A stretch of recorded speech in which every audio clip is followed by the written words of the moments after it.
அனைவருக்கும் வணக்கம். வாழும் குரு அப்படிங்கிற டாப்பிக்கில் இன்றைக்கி இன்னொரு குரு பற்றி அறிமுகம் செய்கிறோம். இவங்க பேர் சாது சிவராமன் ஐயா. இவங்க கடலூர் மாவட்டத்தில் பன்ருட்டியிலிருந்து கடலூர் செல்லும் வழியில் திருக்கண்டீஸ்வரம் அல்லது வாழைப்பட்டுன்னு சொல்லுவாங்க. அந்த ஊரில் வசிக்கிறாங்க. அடியேன் பல ஆண்டுகளுக்கு முன்பு அவர் நடத்தும் சொற்பொழிகளை நேரில் கேட்டிருக்கிறேன். அவரை சந்தித்தும் பேசியிருக்கிறேன். சித்தர் மரபில் தொடங்கி வள்ளல் பெருமானுடைய சுத்த சன்மார்க்கம் நெறி வரை தெளிவாக நாம் அவரிடமிருந்து கற்றுக்கொள்ளலாம். இங்கு தினமும் அன்னதானம் நடக்கிறது. ஜோதி தரிசனம் உண்டு.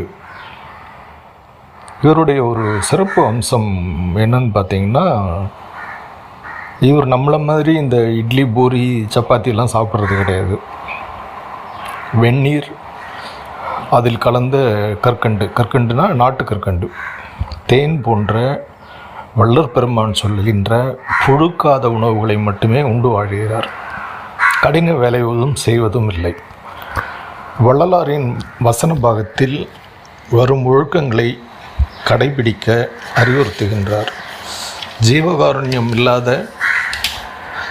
ஒழுக்கம் பயனற்றது, ஒழுக்கம் இல்லாத ஜீவகாருண்யம் பயனற்றது என்கிறார். பெரும்பாலான நாள்பட்ட நோய்களுக்கு சித்த மருந்து தருகிறார். அங்கு ஒரு மூலிகை தோட்டம், அரிய மூலிகை தோட்டம் இருக்கிறது.